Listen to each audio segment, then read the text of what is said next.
Hello, and welcome to another episode of AllDay Edify the show. We are your host. I am Tasha, and this is Corey. Welcome, everybody. Good to have you back with us. Glad to have you. And we have, a great show for you today. I know that, we tried to escape it a little bit, but apparently there's a lot of demand for this topic that we had recently. And so we're going to open up another can of worms with that. Recently, we talked about the ideas of, well, babe, you explain it to them because I'm kind of excited and looking forward to it. So, the previous episode that we had Uh-huh. was entitled Are Women Better Communicators? And so, today we want to talk about the art of reading between the lines. And so, with that, it's dealing with being able to discern what was said versus what was meant.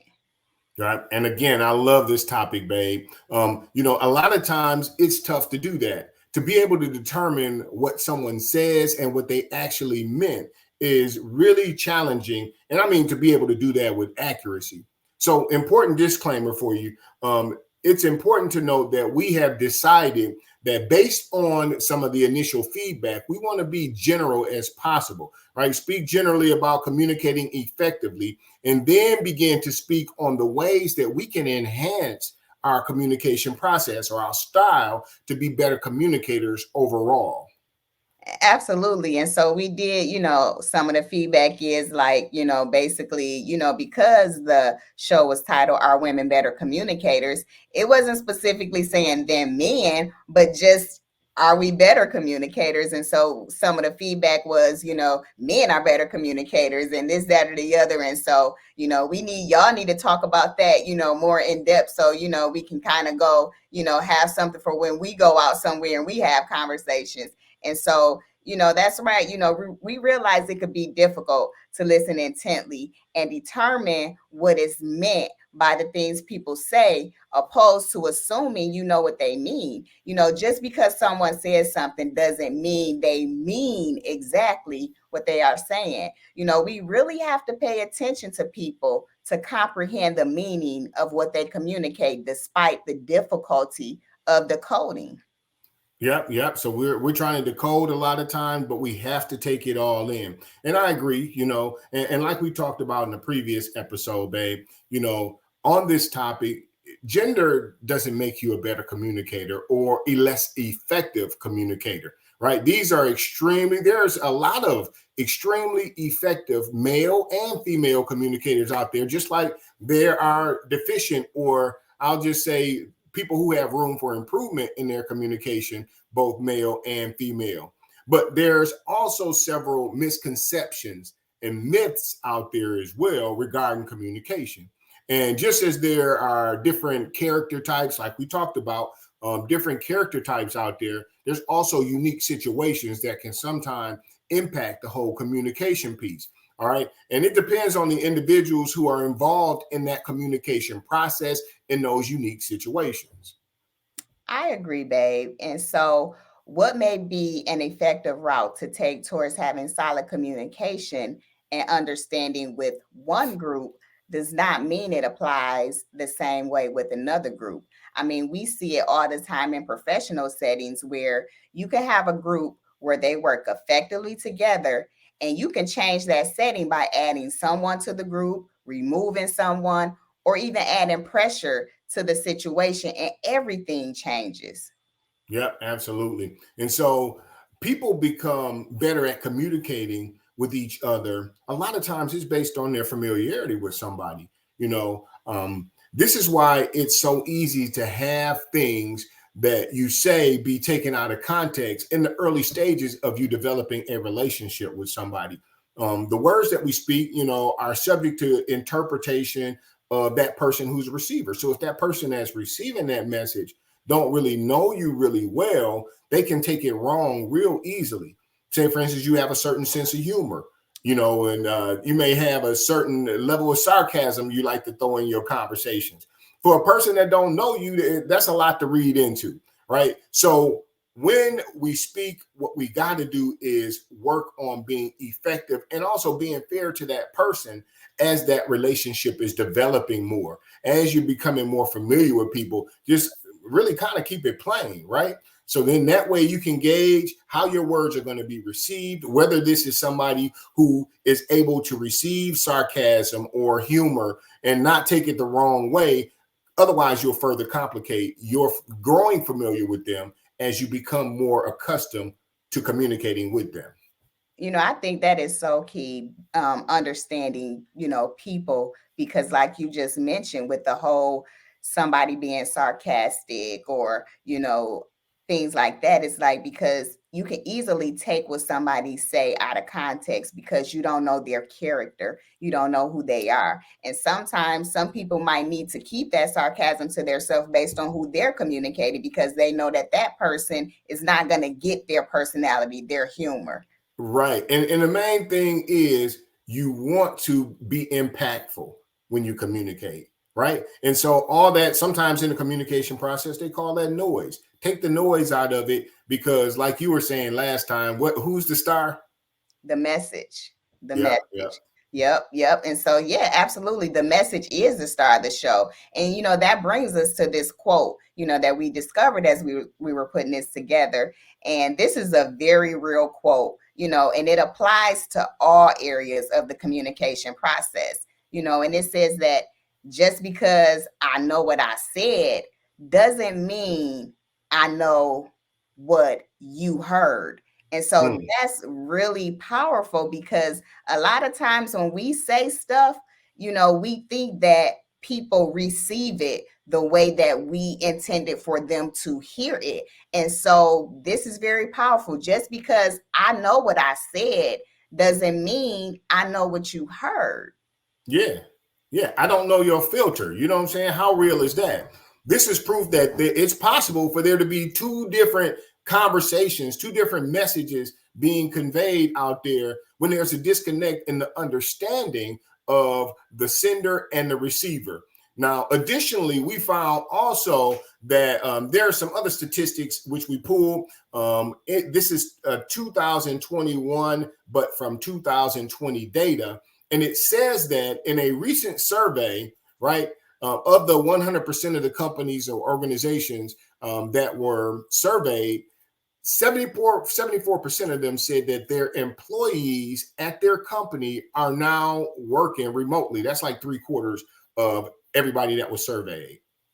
Wow. And which is interesting because that same survey said that 97% of employees believe that communication impacts their everyday task. And 28% of employees cite poor communication as the reason for not being able to deliver work on time. And so miscommunication cost companies with 100 plus employees an average of $420,000 per year. And so, lastly, on here, it talks about how 86% of corporate executives, educators, and employees cite ineffective communication and poor collaboration as reasons for failures in the workplace.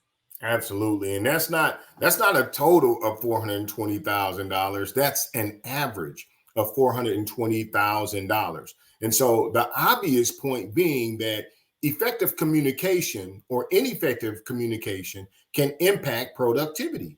And so if you're not able to effectively communicate, it's going to hurt you. And the same thing goes with our personal lives. And that's the comparison that we want to make is that if it can hurt you in a financial sense this impactfully on a professional level, it's going to hurt you in your personal too. It may not be the same kind of dollar figures, but it's going to hurt you. So this is saying that organizations that were previously primarily working in person that have become now very dependent on the Zoom calls, very dependent on emails and text messages and these things and phone calls to communicate, right? So these are people who realize that communication is a big deal. Like they said, like 97% of them says that, hey, man, communication is huge. and it can impact our day-to-day tasks. And 28% of these employees are saying that, it impacts me even being able to deliver my work on time. If somebody's not giving me clear directions on what their expectations are, on me performing my tasks, I know you deal with that a lot, babe, sometimes. But if somebody is not giving me clear direction, it makes it difficult, right? And so, yes, I want to be successful. I want the organization to be successful. I want my personal relationships to be successful. Yet they still fail because it's so difficult to get it right 100% of the time in the communication process, whether in person or virtual. Okay. And so we're talking about a change in setting. So the nonverbal facial expressions, body language are no longer dynamics. So change in communication filters where people aren't able to maybe spend as much time clarifying content that is shared and have engaged dialogue as readily available, and it produces a change in results. Yeah, and that so I can imagine sometimes we have these departmental meetings and everybody's relying on their go-to individuals to kind of gauge what is their facial expression saying. How should I read between the lines in terms of what the boss is saying or what someone else is conveying based on one another's body language. So correct.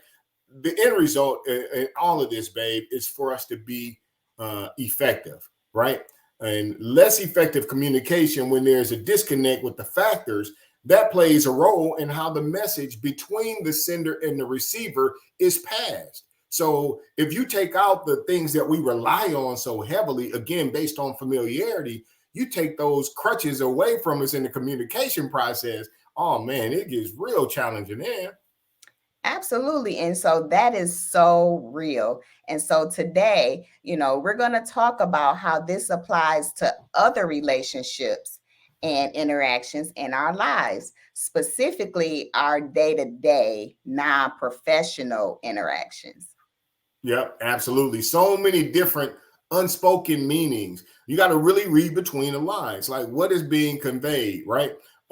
In a personal communication with people and like in the professional groups and workplace familiarity. So until you work with a person long enough to develop familiarity, or until you have enough familiarity in that personal relationship to where you can kind of feel what they're saying or get an idea of what they want to say, especially in really difficult, challenging, like we call them the hard conversations.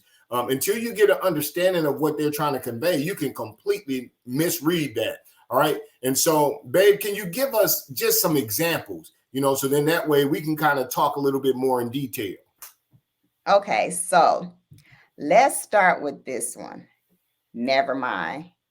On Oh, one man. hand, for example, a person can ask you to do something, and if you delay in responding to their request, they may say, never mind, or they may say, never mind, I can do it myself. Now, babe, how would you perceive that? Oh man, in some cases it can be a wrap. It can be a complete wrap once you get the never mind, I do it myself, right? But a lot of times there's a number of factors, right? So I need you to give me a little bit more info, so then that way I'm not going off on a tangent in the wrong way or misunderstanding the example you're giving me. Okay, so let's say you get a text from a family member.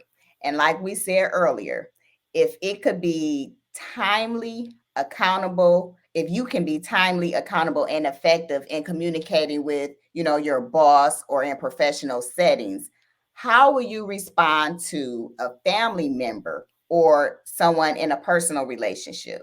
Oh my. Let's do it this way. Male or female? So it's interesting that you say that because, should it make a difference what their gender is? I mean, I don't think so. I agree. It should make a difference. But we talking about perfect world scenario versus real life, right? So let's keep it 100. Let's make it real, right? Because I know that, like, never mind dealing with a man who, in my family member, somebody who I have a close involvement with, that can be completely different.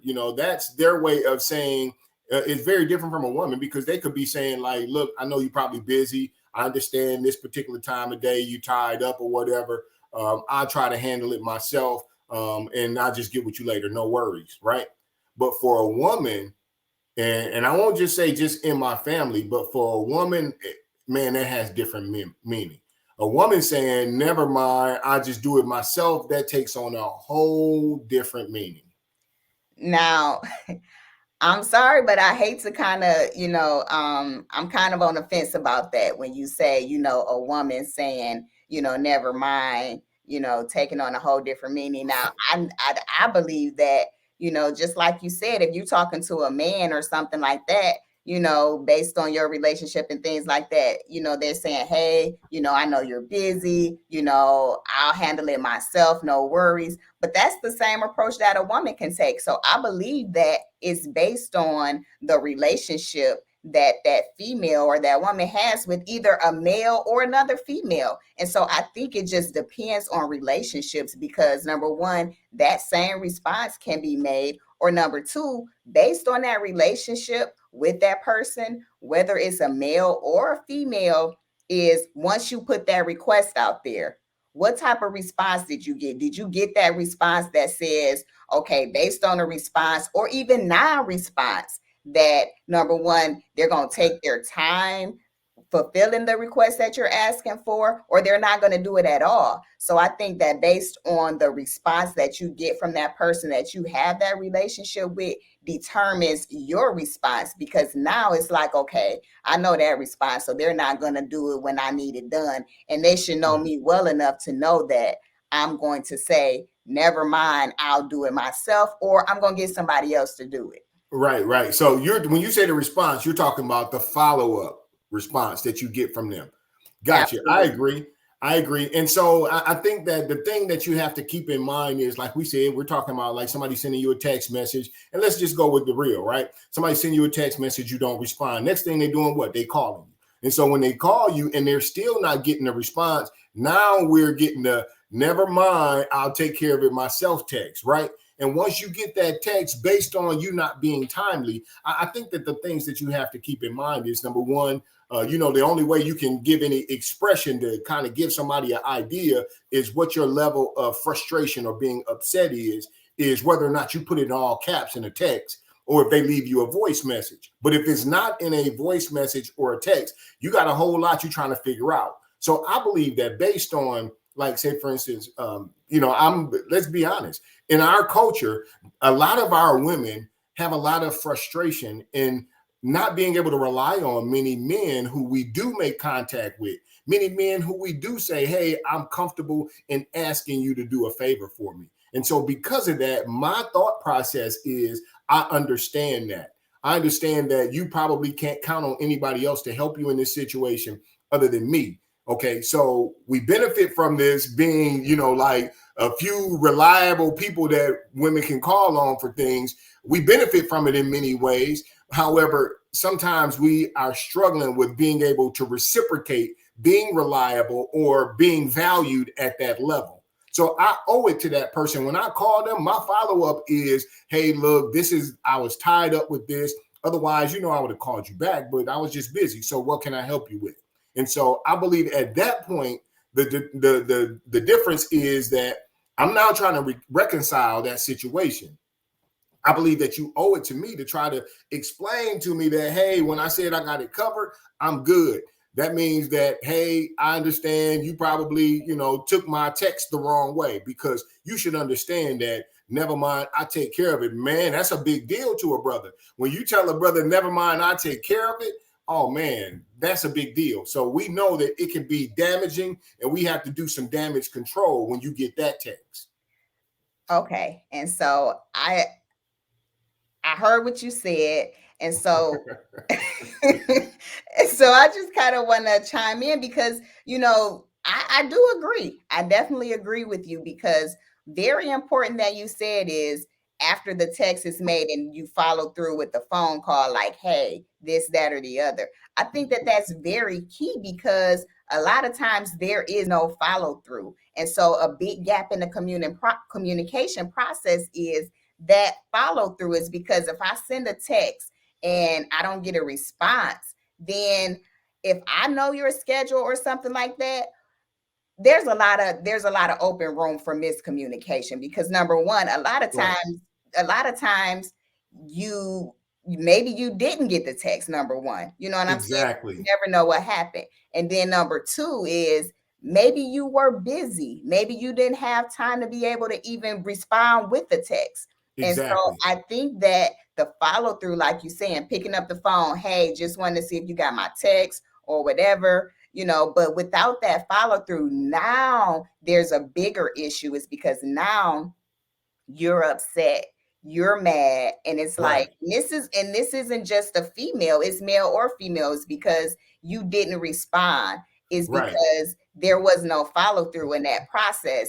And so now it's just like, never mind, whether if you got somebody else to do it or not, it's like, I don't want you to do it because you didn't respond when I wanted you to. Right. And that moves on to the other point, because a person has to decide whether or not they're going to be spiteful. So if you still on some, never mind, I do it by myself, after I'm trying to reconcile the situation and saying like, oh, I'm free now. I didn't get your text. I didn't get your call. Sorry about that, but I'm free now. And so you have to decide, that person that is asking for some help or support, or sent out the text or the call, left a voice message. You have to decide if you want to get over or hold a grudge in that situation. And sometimes the next response coming from that person who is now upset or frustrated is, you don't have to do that. Thank you. I'm all set. I appreciate you calling me back. So now we see what's actually taking place is the consequence, which is making matters worse. You're adding tension to the situation. You're adding tension to a situation that I'm attempting to reconcile. Now you're making it real difficult for us to just move on. And I get it. I get the frustration. I get the you didn't call because you didn't need help. You called because you needed help. But there's an opportunity to either hold a grudge or move on. And many times what's read in the that's okay, I don't need help, if I'm reading between the lines the right way, now you still holding a grudge, because you didn't say, oh, I completely understand, right? Because we're saying what's meant and what's said, right? What you didn't say was, I completely understand. You were tied up. I get it. I got it taken care of. So thank you. No, instead you said, no, you don't have to do that, which is the same thing as saying, I don't want you to do anything for me. Don't try to get off the hook now, right? I am upset about that. And so now, are you holding me in unforgiveness? Are you believing my explanation why I wasn't available? Or are you just trying to make it difficult unnecessarily? And that can be avoided. You're absolutely right. It can be avoided. And that's why I said I agree, because, if that follow through doesn't happen, it just opens the door for so much miscommunication. It opens up the door for, a disagreement, somebody being mad at somebody else. And it's all because of the miscommunication. And so that's why when we're talking about communication, it's a big deal. And you have to, sometimes you may feel like you doing too much, or you feel like you're doing too much by the extra follow through. It's like, I shouldn't have to do all that. But yes, you should. If you want to continue to have a productive, effective relationship with somebody, you have to go the extra mile in the communication process, because even with text messages or things like that, things can be taken out of context, but the non-communication can also be taken out of context, because sometimes people can't read that you're upset and that you're mad. And then, like the quote said, just because you heard what I said doesn't mean that I know you heard the way that I said it or the way my intent was. And so, I mean, it's just a lot of things that could be taken out of context. So we're going the extra mile to get that understanding is very important. Absolutely. So going the extra mile to explain yourself, because you know who you're dealing with. We're talking about familiarity, right? We're talking about reading between the lines. We're talking about what's said versus what was not said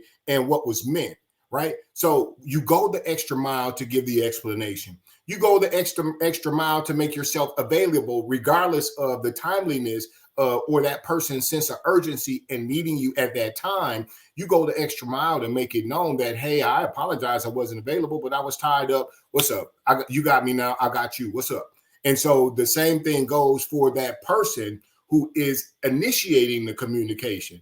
There has to be an effort to go the extra mile to say, hey, you know me well enough to know, and based on the text I sent you, I was initially upset, or I was not as upset as you might have thought I was. I'm just letting you know that you didn't have to worry about it. There has to be an extra mile effort both to explain and to reconcile by both parties, because if you don't tell me that you understood, or if I get the impression that, and this is where men, sometimes we look at it is, if I get the impression that now you're trying to flip this and manipulate our relationship because I failed you in this situation, now you sending the message to me that I have to decide whether or not you good on me trying to explain myself the same way in the future. Because if you're not receiving that with, I forgive you, it ain't a big deal, I understand. If you're not receiving it with that, then now I'm starting to feel like you're not reconciling or going the extra mile to help me reconcile the fact that I kind of feel like I let you down.